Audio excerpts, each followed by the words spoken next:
bold prediction. We're not going to get another interest rate hike this year. And here are 3 reasons why. Stay tuned to this episode of Prime Properties TV. I promise you it'll be worth it.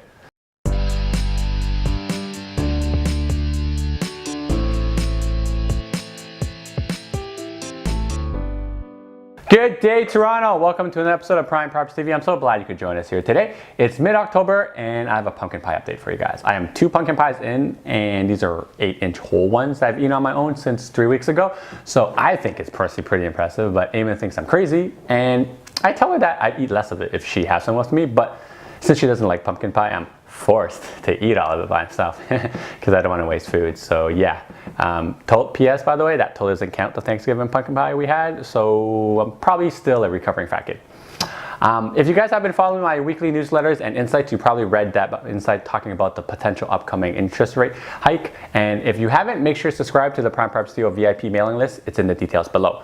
But before I give you my thoughts about whether we're going to see another interest rate hike, let me preface this insight on the fact that I am not an economist, I am not a financial analyst, nor do I have a crystal ball. However, I am an investor and a realtor who cares about external influences and factors that affect my assets, my business, and my clients. So personally, I always do my due diligence, okay? Before I get into it, the points, here's some background information. The Bank of Canada, or BOC for short, governs the overnight rate, which directly affects the variable mortgage rates. Hence why mortgage rates are affected by the overnight rate when people talk about interest rates going up.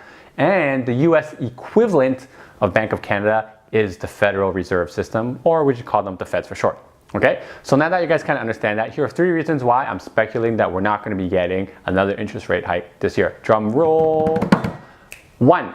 In the past, the Bank of Canada has followed the Feds very, very closely for many, many reasons we're not going to get into here. But the Bank of Canada has only veered away too few times, and more often than not, it actually changed its direction right after. And a few weeks ago, the Feds actually met and chose not to increase their interest rate despite the fact that the inflation is super low right now in the US. So with that being said, and the correlation that happens, it's looking pretty good for the Canadian interest rate not going up right now. 2, the Bank of Canada has 8 meetings annually. This is when they get together, have 10 bits, and chat about the overnight rate. So we have 2 of these meetings left. One is on October 25th and one is in December. And we rarely see the Bank of Canada increase their rates in December. So if the Bank of Canada follows the Feds, which happened in October, most likely you're going to not see a rate increase in October or December. And number 3, if anyone's kind of been following this interest rate debacle all year round, you'll notice that the Bank of Canada telegraphs their moves way in advance and very vocally as well. So the Bank of Canada is equivalent to like a terrible poker player or a terrible movie with really, really obvious foreshadowing. So there hasn't really been much of anything that they've been saying lately with the next interest rate. So it's probably good that we're going to say there's no interest rate coming, because in the last 2 moves, they've been telegraphing it like no tomorrow.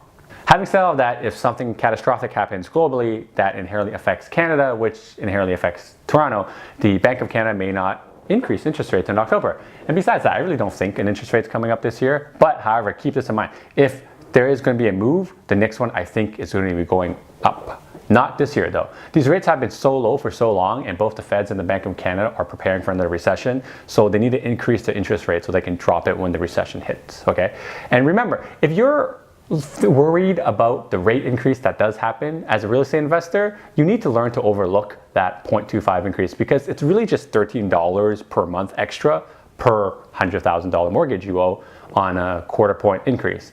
And if you focus on the big picture, you're still way ahead in the long game because you own an income producing asset, which is why we're in the real estate game anyways, right? So keep that in mind, guys, okay? Thank you guys for watching. If you learned something, give me a thumbs up. If you enjoyed watching the video, subscribe to the Prime Properties TV here, right here. If you have any questions or comment, feel free to leave them in the comment section below or contact me. My contacts are right here. And remember, please share this with family and friends, because like I always say, an educated consumer is the best consumer. I'll see you next time, Toronto. Happy real estating. Information probably helps.